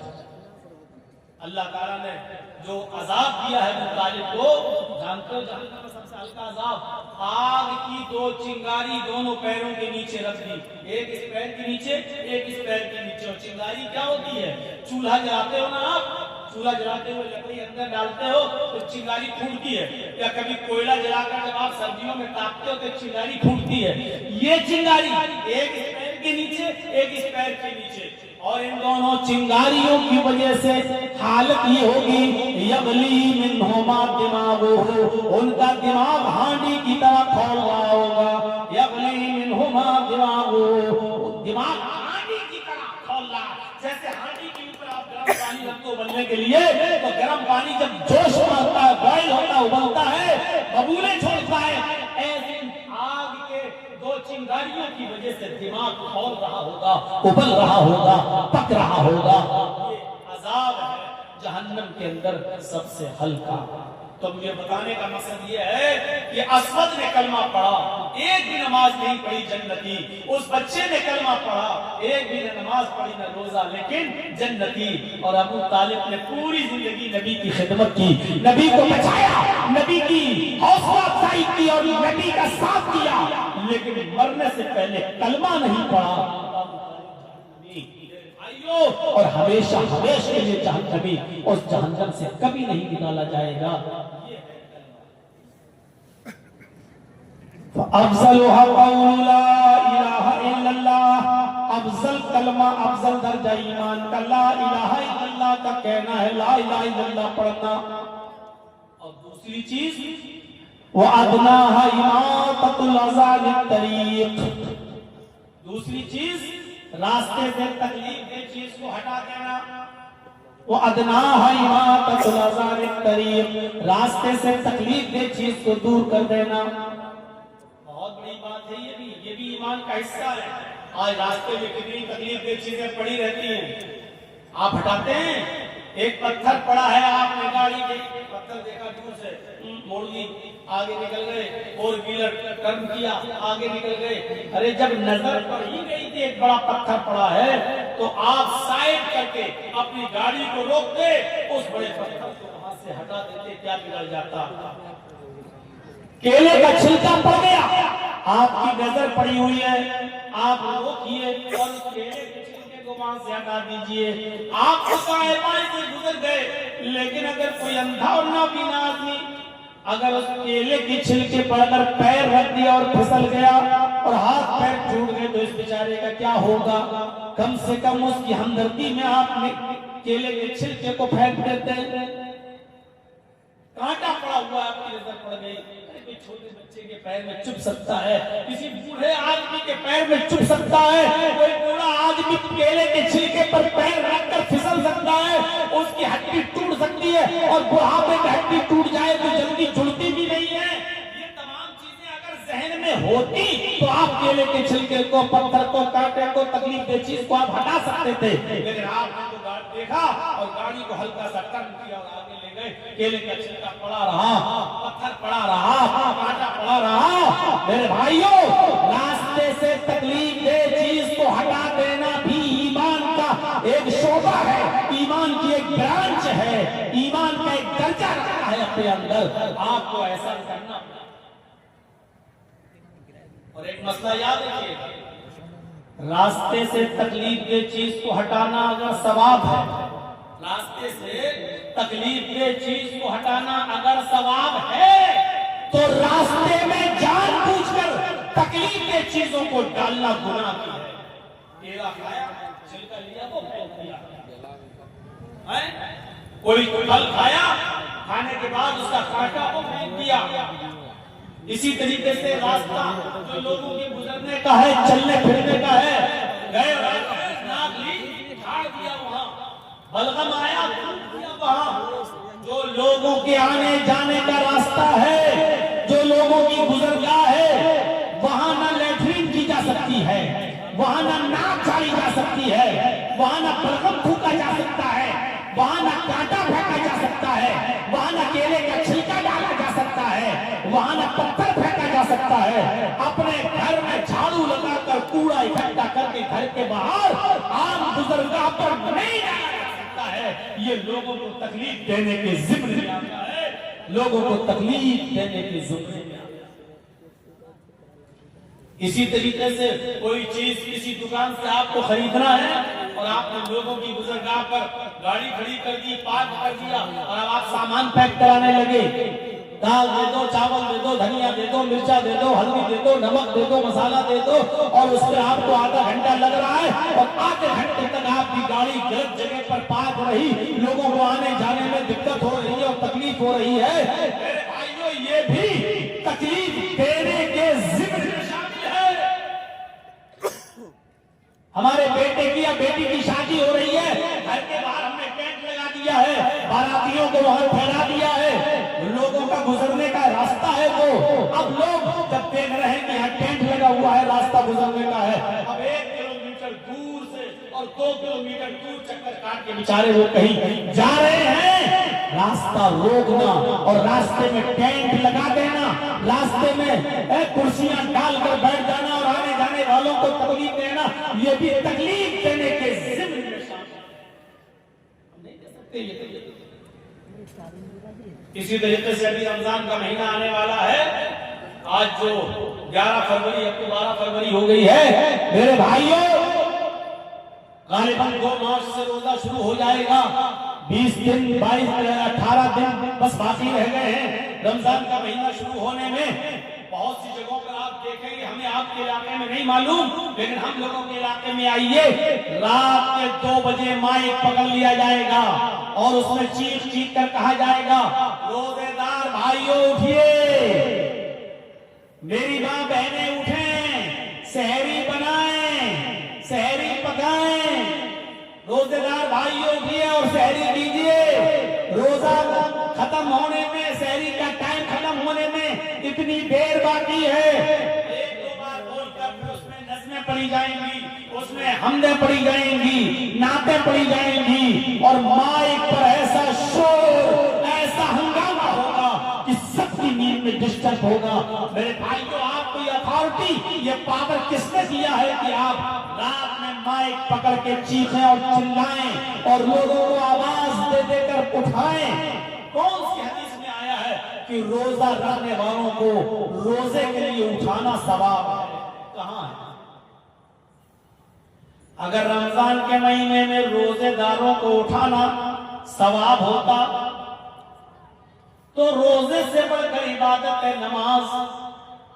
تب تو آپ کو ہر فجر کی نماز سے پہلے فجر کی نماز کے لیے ہر رات لوگوں کو اٹھانا ثواب ہوتا. اور آپ مائک پکڑ پکڑ کے کہتے ہیں فجر کی نمازیو، فجر کی نماز کھڑے ہونے میں اتنا وقت رہ گیا ہے، جلدی آؤ آؤ فجر کی نماز پڑھنے کے لیے آؤ. نماز تو روزے سے بڑی عبادت ہے. اگر نماز کے لیے لوگوں کو مائک لے کر اٹھانا جائز نہیں ہے تو میرے بھائیو پھر روزے کے لیے آپ کو مائک پکڑ کے لوگوں کو اٹھانا کہاں سے جائز ہو جائے گا؟ اب آپ کہیں گے کیا روزے داروں کو اٹھانا گناہ ہے؟ ارے اٹھا دیا تو کیا ہو گیا؟ میرے بھائیو آپ صرف روزے داروں کو نہیں اٹھا رہے ہیں، آپ ان لوگوں کو بھی بیدار کر رہے ہیں جن کے اوپر روزہ نہیں ہے. ایک بوڑھا آدمی ہے جس کی عمر 90 سال ہو چکی ہے، اب وہ روزہ نہیں رکھ سکتا ہے، کمزوری ہے اس کو، بہت زیادہ نقاہت ہے، کمزوری ہے. اب فدیہ دے گا بس. اگر وہ نہیں دے سکتا تو اس کی اولاد دے گی، ایک مسکین کو کھانا کھلائے گی روزے کے بدلے میں. فدیہ اس کے اوپر، لیکن اب اس کے اوپر روزہ نہیں ہے، اب وہ بیچارہ روزہ رکھنے کے لائق نہیں ہے. اب آپ جب اٹھا رہے ہیں مائک میں شور کر رہے ہیں، ہنگامہ کر رہے ہیں، تو وہ بیچارہ اس بوڑھے آدمی کی نیند بھی کھل رہی ہے. ایک آدمی نے مجھے بتایا مولانا روزے کے دنوں میں ہمارے علاقے کے ایک آدمی نے مجھے بتایا کہ مولانا اتنی زور زور سے شور ہوتا ہے کہ ہمارے باپ جن کی عمر 85 سال ہے اڑ جاتے ہیں، بیدار ہو جاتے ہیں، جبکہ میرے باپ کا علاج چل رہا ہے، وہ مائنڈلی ڈسٹرب بھی ہیں، اب ان کا دماغی توازن ٹھیک نہیں ہے، مائیگرین کی بیماری ہے، ان کو نیند کی گولی دینا پڑتی ہے، ان کو ڈپران پین انرجی کی چل رہی ہے. جب وہ ڈپران پین انرجی کی دیتے ہیں تب ان کو نیند آتی ہے، جب وہ سو جاتے ہیں. لیکن اگر مائک کی آواز سن لیں تو ان کی نیند میں ڈسٹرب ہو جاتا ہے، پھر ان کو کوئی بھی ٹیبلیٹ دے دو پھر نیند نہیں آتی، اور جب وہ مائک کی آواز سے اٹھ جاتے ہیں تو پھر بے چین رہتے ہیں اور پورے گھر والوں کو پھر پریشان کرتے ہیں. میرے بھائیوں مجھے بتاؤ اس آدمی کی اس پریشانی کا ذمہ دار کون ہے؟ آپ اس آدمی کی بھی نیند میں ڈسٹرب کر رہے ہیں جس کو نیند کی سخت. ایک حاملہ عورت جس کے پیٹ میں حمل ہے، بچہ ہے، شریعت اس کو اجازت دیتی ہے ابھی روزہ نہ رکھے. اگر روزہ رکھے گی تو کمزور ہو جائے گی، کھائے گی پیے گی نہیں تو پیٹ کا بچہ بھی مر سکتا ہے. شریعت اجازت دیتی ہے کہ ابھی وہ روزہ چھوڑ دے. اب آپ جب مائک پر چیختے اور چلاتے ہیں تو اس عورت کی بھی نیند کھل جاتی ہے جس کے اوپر روزے کی رخصت ہے، جس کے اوپر روزہ بھی نہیں ہے. ایک مرضیہ عورت جو دودھ پلاتی ہے اپنے بچے کو، شریعت کہتی ہے جب تک وہ اپنے بچے کو دودھ پلا رہی ہے روزہ چھوڑ دے، کیونکہ ماں جب کھائے گی تو دودھ بنے گا، جب دودھ بنے گا تو بچے کو پلائے گی، اور جب کھائے گی ہی نہیں تو دودھ نہیں بنے گا، اور جب دودھ نہیں بنے گا تو بچہ پیے گا کیا؟ اس لیے دودھ پلانے والی عورت جب تک بچہ دودھ پی رہا روزہ چھوڑ سکتی ہے اور بعد میں اس کی قضا کرے گی. تو میرے بھائیوں اب غور کیجئے، اس عورت کے اوپر جب روزہ نہیں ہے تو آپ اس کو کیوں اٹھا رہے ہیں؟ آپ اس کی نیند میں بھی ڈسٹرب کر رہے ہیں، اس کی بھی نیند کھل رہی ہے. تو اماطۃ الاذى عن الطریق، راستے سے تکلیف دہ چیز کو دور کر دینا، یہ بھی ایمان کا ایک حصہ ہے. دو چیزیں ہو گئی، تیسری چیز پر ہلکا سا اشارہ کروں گا، ذرا غور کیجیے تیسری چیز کیا ہے. اور اس تیسری چیز کا تعلق ہماری ماں بہنوں سے بھی ہے. ہماری ماں بہنیں آئی ہوں گی، ذرا وہ بھی غور کریں. یہ تیسری چیز کا تعلق مردوں سے زیادہ عورتوں سے ہے. والحیاء شعبۃ من الایمان، اور حیا ایمان کا ایک شعبہ ہے. تین چیزیں بتائی تھی، لا الہ الا اللہ ہو گیا، اس پر اماطۃ الاذى یعنی راستے سے تکلیف دہ چیز کو ہٹا دینا، اس پر بھی میں نے تھوڑی گفتگو کر دی. اب تیسری چیز والحیاء شعبۃ من الایمان، حیا شرم بھی ایمان کا ایک شعبہ ہے. اللہ کے نبی صلی اللہ علیہ وسلم نے فرمایا، بخاری شریف کی روایت ہے، اذا لم تستحی ففعل ما شئت، جب تیرے اندر سے شرم نکال لی گئی، جب تیرے اندر شرم نہیں رہے تو جو تیرے دل میں آئے وہ کر، ففعل ما شئت، تو جو تیرا دل چاہے وہ کر. یعنی جب کسی انسان کے اندر سے شرم نکل جائے، حیا نکل جائے، تو پھر جو دل میں آئے وہ کرے گا. اس کو کوئی پرواہ نہیں ہوگی کہ میں کیا کر رہا ہوں. کل تک ہماری خوبصورت لڑکیوں اور عورتوں کے گالوں کے خوبصورت گالوں کو کبھی آسمان کی نظروں نے بھی نہیں دیکھا تھا. آج حالت یہ ہو گئی ہے کہ انسٹاگرام پر اور ٹک ٹاک پر آپ ڈانس کرتی ہوئی نظر آ رہی ہیں. مجھے نہیں معلوم کہ آپ کے بہار کا کٹیہار کا اور بنیاد ہریہ جھارکھنڈ آپ کا بھٹا صاحب یہ تمام علاقوں کا معاملہ کیا ہے، مجھے نہیں معلوم. آپ غور کر کے دیکھیے کہ آپ کے انسٹاگرام پہ آپ کے علاقے کی لڑکیاں کیا کر رہی ہیں. ہمیں اتنی جانکاری نہیں ہے. ہم لکھنؤ سے تعلق رکھتے ہیں، لکھنؤ کے بارے میں ہمیں اتنا معلوم ہے کہ بڑے بڑے حاجیوں، بڑے بڑے نمازیوں اور بڑے بڑے ملاؤں اور بڑے بڑے مولویوں اور بڑے بڑے حافظوں اور بڑے بڑے قاریوں کی لڑکیاں بھی انسٹاگرام پر اپنے سروں سے دوپٹے اتار کر ریل بنا رہی ہیں، انسٹاگرام پر ڈانس کرتی ہوئی نظر آ رہی ہیں، ناچ رہی ہیں. ان کے کپڑے چھوٹے ہو چکے ہیں، شارٹ ہو چکے ہیں، ان کے پنڈلیاں کھل چکی ہیں، ان کے گھٹنے بھی کھل چکے ہیں. میری پیارے ساتھیوں غور کرو، جب حاجیوں نمازیوں کی بیٹیاں محفوظ نہیں رہی تو دوسروں کے بارے میں کیا بات کریں. اذا لم تستحی ففعل ما شئت، جب تیرے اندر سے شرم و حیا ہی نکال لی گئی تو جو تیرے دل میں آئے وہ کر. جب شرم و حیا نہیں رہے گی تو انسان یہی سے سوچئے تو ویسٹرن کلچر نے ہمیں کہاں پہنچا دیا، مغربی تہذیب نے ہمیں کہاں پہنچا دیا، پشچمی سبھیتا نے آج ہمیں کہاں پہنچا دیا. اب جب لڑکی اپنے گھر میں قید رہنے کو اور اپنے گھر میں مستقل رہنے کو اپنی انسلٹ سمجھنے لگے تو پھر آپ اندازہ لگاؤ کہ یہ ہم اور آپ کہاں جا رہے ہیں.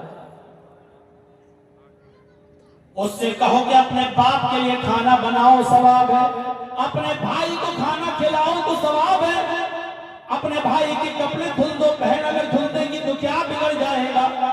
افسوس ہے اگر بہن اپنے بھائی کے لیے گھر میں کھانا بنا دے تو آج کی عقل پرستی کہتی ہے کہ عورت کی ذلت ہے. اگر گھر میں اپنے باپ کے لیے کھانا بنا کر اس کو سرو کر دے تو آج کی دنیا کہتی ہے کہ یہ دیکھو کہ عورت کو گھر کے چار دیواری میں قید کر کے رکھ دیا. اور وہی ہماری بہن، وہی ہماری بیٹی کسی کلب میں جا کر شراب کی بوتل اور بیئر کی بوتلیں کسٹمروں کے سامنے اور ناچ و گانا دیکھنے آنے والے لوگوں کے سامنے سرو کر دے تو یہ ترقی.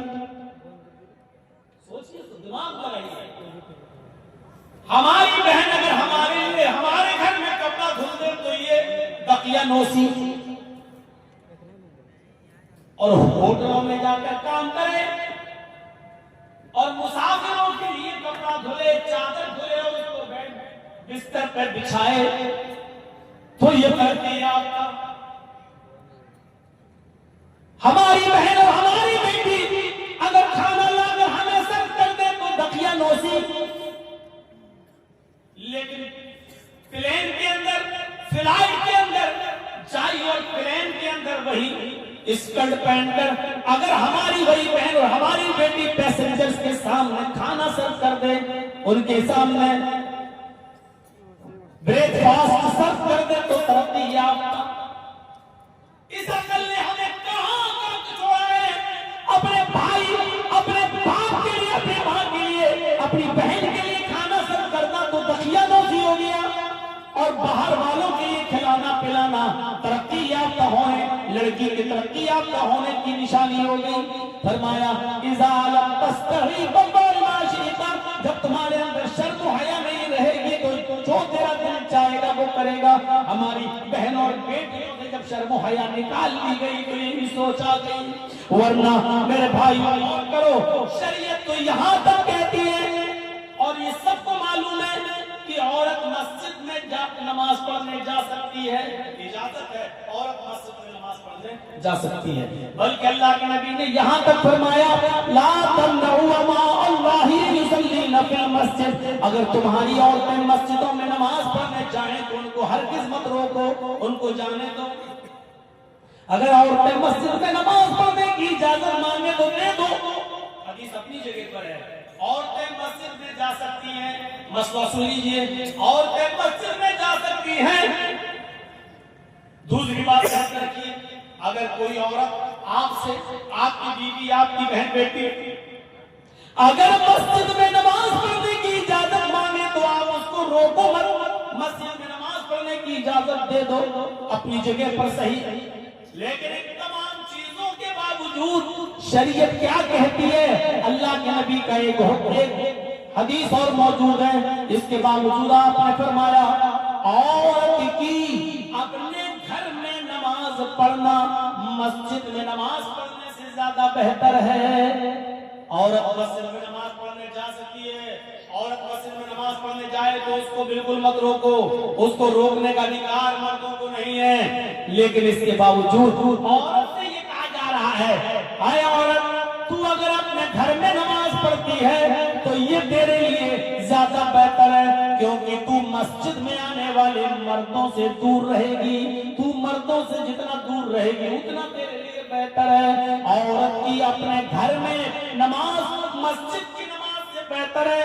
اس کے بعد فرمایا عورت کا اپنے برآمدے میں نماز پڑھنا، عورت کا اپنی گیلری میں، اپنے برآمدے میں نماز پڑھنا گھر کے صحن میں نماز پڑھنے سے افضل ہے. گھر کے صحن میں تو کوئی نہ کوئی آتا رہتا ہے، اس لیے برآمدے میں نماز پڑھے گی تو اور زیادہ افضل ہے. اور اس ٹکڑے پر غور کیجیے گا، اس ٹکڑے پر غور کیجیے گا، عورت کا اپنے کمرے میں، اپنی کوٹھری میں جس میں وہ اپنے شوہر کے ساتھ رہتی ہے اور رات میں وہ کمرہ بند کر لیا جاتا ہے، یعنی جس کمرے میں وہ اپنے ہسبینڈ کے ساتھ رہتی ہے اس کوٹھری میں، اس کمرے میں نماز پڑھنا گھر کے برآمدے میں نماز پڑھنے سے افضل ہے. یعنی وہ عورت جو اپنے کمرے میں، گھر کے اندر کوٹھری میں اندر نماز پڑھے گی وہ اور زیادہ افضل ہے، کیونکہ وہ مردوں سے اتنا ہی زیادہ دور رہے گی. گھر میں بھی جو لوگ آتے جاتے رہتے ہیں، کبھی چچا کا لڑکا، کبھی خالہ کا لڑکا، کبھی پھوپھا کا لڑکا، کبھی موسا، سب آتے جاتے رہتے ہیں اور پردہ تو ان سے بھی ہے نا. ایک لڑکی کو اپنے خالہ کے لڑکے سے بھی پردہ ہے، اپنے چچا کے لڑکے سے بھی پردہ ہے، اپنے ماموں کے لڑکے سے بھی پردہ ہے، تو پردہ تو ان سے بھی ہے. اور یہ لوگ تو گھروں میں آتے جاتے رہتے ہیں جیسے کوئی معمولی بات ہو. تو عورت کا اپنے کمرے میں، اپنے کوٹھے میں، اپنے بیڈ روم والے کمرے میں نماز پڑھنا باہر آنگن میں اور برآمدے میں نماز پڑھنے سے افضل ہے. یہ بتایا ہے، یہ عورت کی شرم و حیا ہوتی ہے. اللہ کے رسول صلی اللہ علیہ وسلم نے عورت کو اتنا زیادہ مردوں سے دور رہنے کا حکم کرتے ہیں. اس سے اندازہ لگائیے شرم و حیا کا، عورت کی شرم و حیا کا کیا معنی ہوا، اس سے آپ اندازہ لگائیے. ہاں، اس کے باوجود اگر کوئی عورت مسجد میں آنا چاہے پردے کے ساتھ تو آ سکتی ہے، کوئی بات نہیں. لیکن ایک اور نقطہ دیکھیے، اگر تم مسجد میں جا بھی رہی ہو تو جاؤ، نماز پڑھنے کے لیے اجازت ہے، لیکن اس وقت بھی تمہارے لیے ایک حکم ہے. اللہ کے نبی کے زمانے میں عورتیں مسجد میں آیا کرتی تھی، ہر عورت چاہتی تھی کہ میں محمد رسول اللہ کے پیچھے نماز پڑھوں. نبی کے پیچھے نماز پڑھنے کا مقام و مرتبہ ہی کچھ الگ ہے. تو ہر عورت چاہتی تھی کہ میں نبی کے پیچھے نماز پڑھوں، اور وہ جایا بھی کرتی تھی اور نبی کے پیچھے نماز بھی پڑھتی تھی. اس موقع پر اللہ کے نبی صلی اللہ علیہ وسلم نے پہلی سب کی فضیلت بتائی، مردوں کو خطبہ دیتے ہوئے پہلے سب کی فضیلت بتائی. آپ نے فرمایا لوگوں نماز کی پابندی کرو، کوشش کرو پہلے صف میں نماز پڑھنے کی. تمہیں نہیں معلوم پہلے صف میں نماز پڑھنے کا ثواب کتنا ہے. آپ نے فرمایا اگر لوگوں کو یہ پتہ چل جائے کہ اگلی صف میں، سب سے اگلی صف میں نماز پڑھنے کا ثواب کتنا زیادہ ہے، تو لوگ لڑنے لگیں گے اپنی صف میں آنے کے لیے، جھگڑا کرنے لگیں گے آگے والی صف میں نماز پڑھنے کے لیے، یہاں تک کہ قرآن اندازی کی نوبت آ جائے گی، یہاں تک کہ قرآن اندازی کی نوبت آ جائے گی، پرچیاں اٹھانے لگیں گی اور نام پڑھا جانے لگے گا، نام ہے جس کا نام آیا اس کو آگے کر دیا جائے، جس کا نام آیا اس کو آگے کر دیا جائے، لہذا قرآن اندازی کی نوبت آ جائے گی۔ اتنا زیادہ ثواب ہے اگلی صف میں نماز پڑھنے کا کہ اگر لوگوں کو بتا دیا جائے کہ اس کا ثواب کتنا ہے تو لوگ لڑنے اور جھگڑنے لگیں گے اگلی صف کے لیے۔ اب اندازہ لگائیے کتنا ثواب ہے۔ خیر صفوف الرجال اولها وشرها آخرها، مردوں کے لیے سب سے بہتر ہے کہ وہ اگلی صف میں نماز پڑھیں، ثواب کے اعتبار سے مردوں کی اگلی صف سب سے بہتر ہے، اور سب سے بری صف ہے سب سے پیچھے والی، سب سے لاسٹ میں آیا، سب سے پیچھے اس کو جگہ ملی، سب سے پیچھے نماز پڑھ رہا ہے، اللہ اکبر۔ مرد کی سب سے پچھلی صف سب سے بری صف ہے ثواب کے اعتبار سے، ثواب کی کمی و بیشی کے اعتبار سے سب سے بیکار صف کون سی ہے؟ سب سے پچھلی صف۔ اگلی صف کا ثواب دیکھ لیا، لیکن عورتوں کے بارے میں کیا فرمایا؟ آئے مذکورات سنو، اگر رات کے 3:15 بجے تک بھی تم یہاں موجود ہو اور نیموں کے اس جلسے میں بیٹھ کر سن رہی ہو تو سنو، اللہ کے نبی جناب محمد رسول اللہ نے فرمایا خیر صفوف النساء آخرها وشرها اولها، عورتوں کی پچھلی صف سب سے پیچھے والی صف سب سے افضل صف ہے، سب سے بہتر صف ہے ثواب کے اعتبار سے، اور سب سے بری صف ہے آگے والی صف۔ جی صاحب نماز پڑھ رہے ہیں، اللہ اکبر، میرے پیچھے مردوں کی 5 صفیں لگی ہوئی ہیں، 5 صفیں مردوں کی، اس کے بعد پردہ پڑا ہوا ہے، اور پردے کے پیچھے عورتوں کی 5 صفیں لگی ہوئی ہیں، 5 مردوں کی ہیں، 5 عورتوں کی ہیں، بیچ میں پردہ پڑا ہوا ہے۔ تو جرجیت صاحب کے پیچھے جو مردوں کی اگلی صف ہے وہ ثواب کے اعتبار سے سب سے بہتر ہے، اور جو سب سے 5ویں صف جو سب سے پچھلی صف ہے وہ سب سے بیکار صف ہے ثواب کے اعتبار سے مردوں کی۔ لیکن اس کے بعد پردہ پڑا ہے، اور پردے کے بعد 5 صفیں عورتوں کی لگی ہوئی ہیں، ان 5 صفوں میں سب سے پیچھے والی جو صف ہے عورتوں کی وہ سب سے افضل صف ہے، سب سے زیادہ ثواب عورت کو تب ملے گا جب وہ سب سے پیچھے والی صف میں نماز پڑھے گی، اور ثواب سب سے کم اس وقت ملے گا جب وہ آگے والی صف میں، یعنی عورتوں کی آگے والی صف بھی سب سے بری صف ہے ثواب کے اعتبار سے، پیچھے والی صف سب سے افضل ہے کیونکہ وہ مردوں سے اتنا ہی دور رہے گی۔ میری ماں، میری بہنوں سنو، جب مسجد کے اندر بھی پردے کے باوجود تمہاری سب سے پیچھے والی صف کو سب سے اچھی صف اس لیے کہا گیا ہے کیونکہ تم مردوں سے دور رہو۔ جب مسجد میں مردوں سے دور رہنے کا حکم ہے تمہارے لیے تو شادیوں میں، بیاہوں میں، رسم و رواج میں، کالجوں میں، اسکولوں میں، اور نیتا نگری میں، بازاروں میں اور مارکیٹوں میں اور شادیوں میں تمہارا مردوں کے ساتھ ایک ساتھ جمع ہونا جائز کہاں سے ہو جائے گا، اور تمہیں اس کی پرمیشن کہاں سے مل جائے گی جب مسجد کے اندر بھی پردے کے باوجود، پردہ ہونے کے باوجود تمہاری پچھلی صف سب سے افضل ہے، آگے والی صف سب سے بری ہے، تو پھر تمہیں عام جگہوں پر مردوں کے ساتھ خلط ملط ہونے کی اجازت کس نے دے دی ہے؟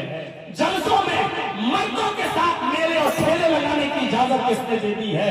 ایک ہی دکان پر مردوں کے ساتھ اور عورتوں کے ساتھ خرید و فروخت کی اجازت کہاں سے مل جاتی ہے؟ اور میرے بھائیوں، اچھی بات ہے آپ کا جلسہ اور دوسری جلسوں سے الگ ہوتا ہے، یا پوری کوشش کی جاتی ہے کہ عورتوں کا پنڈال الگ رہے، عورتوں کی دکانیں الگ رہیں، اور لیڈیز کو کسی بھی طریقے سے مردوں تک نہ آنے دیا جائے۔ یہ بہتر چیز ہے، اچھی چیز ہے میرے بھائیوں، کوشش ہر جگہ کے لیے ایسی ہونی چاہیے، لیکن عام جگہوں پر میں دیکھتا ہوں اور دوسری جگہوں پر جہاں خلط ملط ہے، لڑکے اور لڑکیاں ایک ہی ساتھ دکانوں پر خرید و فروخت کرتے رہتے ہیں، میرے پیارے ساتھیوں جلدی صاحب نماز پڑھا رہے ہیں، میرے پیچھے 5 صفیں مردوں کی لگی ہیں، ایک رکوع کے بجائے 2 رکوع کر لیا، 2 سجدوں کے بجائے ایک سجدہ یا 3 سجدے کر لیے، بھول گیا، تو اللہ کے نبی فرماتے ہیں کہ اگر مردوں کو معلوم ہو تو مرد سبحان اللہ کہہ کر یاد دلا دیں۔ پیچھے جو لوگ موجود ہیں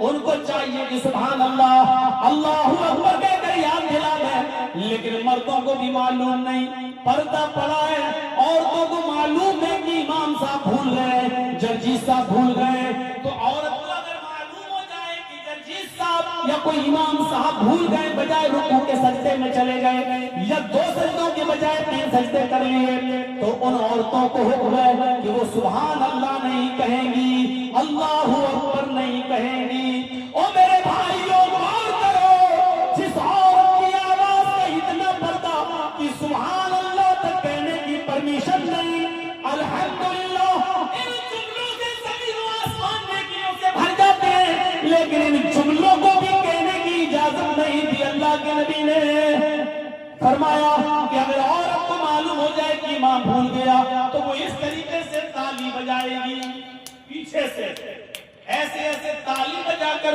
یاد دلائے گی، اور یہ آواز امام تک پہنچ جائے گی اور امام سمجھ جائے گا کہ میں بھول گیا ہوں۔ ان عورتوں کو سبحان اللہ اللہ اکبر جب کہنے تک کی پرمیشن نہیں ہے تو انسٹاگرام پہ گانے کی اور ڈانس کرنے کی پرمیشن کس نے دے دی ہے؟ اپنی آواز میں غیروں تک اپنی آواز کو پہنچانے کی اجازت کس نے دے دی ہے؟ یہ پرمیشن کہاں سے آ گئی؟ اذا لم تستحی فافعل ما شئت، جب تیرے اندر شرم و حیا نہیں رہے گی تو جو تیرا دل چاہے گا وہ کرے گا۔ آج وہی ہو رہا ہے، آج وہی چیز ہے سامنے۔ اور آخری چیز پر توجہ کیجئے، اللہ کے نبی فرماتے ہیں جب عورت سے نکاح کے موقع پر سوال ہوتا ہے، ہمارے ہاں تو یہ ہوتا ہے، آپ کے ہاں کیا ہوتا ہے میں نہیں معلوم، جس دن بارات آ جاتی ہے تو دولہا کے نکاح سے پہلے لڑکی کے پاس لوگ جاتے ہیں، ایک وکیل ہوتا ہے، 2 گواہ ہوتے ہیں، لڑکی والوں کی طرف سے وکیل ہوتا ہے اور لڑکے والوں کی طرف سے گواہ ہوتا ہے، یا لڑکی والوں کی طرف سے وکیل، اور حالانکہ شریعت میں وکیل گواہ کچھ نہیں ہے، شریعت میں ہے ہی نہیں، لیکن یہاں ہوتا کیا ہے، ایک لڑکی والوں کی طرف سے وکیل اور لڑکے والوں کی طرف سے 2 گواہ لڑکی کے پاس جاتے ہیں اور وہاں اسے کہتے ہیں کہ فلاں فلاں کے ساتھ تمہارا نکاح کیا جا رہا ہے، کیا اتنے روپے مہر کے بس کیا تم نے اس لڑکے کو نکاح میں قبول کیا؟ اب وہ لڑکی خاموش، شرم سے وجہ سے نہیں بول رہی، پھر اس سے کہا جاتا ہے نکاح قبول کیا، 2-3 بار جب لڑکی خاموش رہتی ہے تو اس کی سہیلیاں آپس میں کہتی ہیں کہہ دو کیا، اور جب تک وہ بیچاری بول نہیں دیتی کہ ہم نے نکاح قبول کیا تو پوچھا جاتا، وکیل پوچھتا گواہوں سے تم نے سنا؟ گواہ کہتے کہ نہیں سنا، تو دوبارہ بولیں گے ہاں میں نے نکاح قبول کیا، جب وہ زور سے بول دے گی تب گواہ کہیں گے ہاں میں نے سن لیا، تب لڑکے کا نکاح ہوگا، اور نہیں تب گواہ کہیں گے ہاں میں نے سنا ہے لڑکی نے قبول کیا۔ کیا جہالت و بربریت ہے، یہ وکیل بھی جاہل، گواہ بھی جاہل۔ ارے تمہیں کس نے کہا تھا کہ تم اس کے پاس جاؤ؟ ارے جب لڑکی کو شادی والے دن لڑکے کی طرف سے آئے ہوئے کپڑے جب لڑکی نے خوشی خوشی پہن لیے، سمجھ لو کہ وہ راضی، سمجھ لو کہ یہ اس کی اجازت ہے، اور پھر بھی تم پوچھتے ہو تو ایک بات پوچھو، فلاں لڑکے کے ساتھ تمہارا نکاح کیا جا رہا ہے، کیا تمہیں قبول ہے؟ وہ نہیں بول رہی ہے، خاموش ہے، اب دوبارہ مت کہو اس سے، کیونکہ اللہ کے نبی نے کہہ دیا اذنھا سماعتھا، اس کی خاموشی ہی اس کی اجازت ہے، مت کہلواؤ اس سے بار بار، جب وہ خاموش ہو گئی وہی اس کی اجازت ہے، جب خاموشی اجازت ہے تو زبردستی کیوں کہلوا رہا ہے؟ عقل کے اندر کیوں کہلوا رہا ہے؟ قبول کیا، زور سے بولو، کیا سنا؟ بولو ابھی انہوں نے نہیں سنا، زبردستی تم کہلوا رہے ہو۔ ارے لڑکیوں کی شرم و حیا کا اللہ کے رسول نے اتنا خیال رکھا کہ وہ مارے شرم سے نہیں بول پائیں گی، کیونکہ ان میں شرم ہوتی ہے، حیا ہوتی ہے، اور یہ ان کی شرم و حیا کا تقاضا ہے کہ وہ نہیں کہہ پائیں گی، اس لیے ان کی خاموشی کو ہی ان کی اجازت سمجھ لو۔ یہ شرم و حیا ہے عورت کی، جو اتنا بھی نہ کہہ پائے ہاں میں نے قبول کیا۔ اللہ کے رسول کہہ رہے ہیں کہ خاموشی کو اجازت مان لو، اس رات کے 3:15 3:30 ہونے والے ہیں، اس وقت بھی خاموش رہنے والیوں کی چونچیں چل رہی ہوں گی، کیسے ہو، کہاں ہو، کدھر ہو، کہاں ملو گے، گٹرگو جیسے دو کبوتر چونچیں لڑاتے ہیں، ایسے اس رات کے 3:30 بجنے والے ہیں۔ اس وقت یہ ان لڑکیوں کا حال ہے جن کے بارے میں شریعت نے کہا کہ ان کی شرم اتنی ہوتی ہے کہ بیچاری شرم کی وجہ سے نہیں بول پاتی ہیں، تو ان سے زبردستی مت کہلواؤ، ان کی خاموشی ہی ان کی اجازت ہے، اسی خاموشی پر مان لو کہ انہوں نے نکاح قبول کر لیا ہے، ان کو زبردستی کہلوانے کا حکم نہیں دیا۔ آج ان کی چونچیں چل رہی ہوگی رات میں 3:15 اور 3:30 بجے بھی۔ تو میرے پیارے ساتھیوں، بس 1.5 گھنٹے کی اتنی تقریر پر اکتفا کرتے ہوئے آپ سے رخصت ہوتا ہوں۔ یہ 3 چیزیں یاد رکھیے گا، لا الہ الا اللہ، اور راستے سے تکلیف دہ چیز کو ہٹا دینا، اور شرم و حیا۔ اللہ رب العالمین ہمارے اندر مکمل ایمان پیدا فرما دے، ایمان کی جتنے شعبے اور برانچز ہیں سب ہمارے اندر پیدا فرما دے۔ اے اللہ، جب تک تو ہمیں زندہ رکھ، توحید پر زندہ رکھنا، اور جب ہمارا خاتمہ ہو تو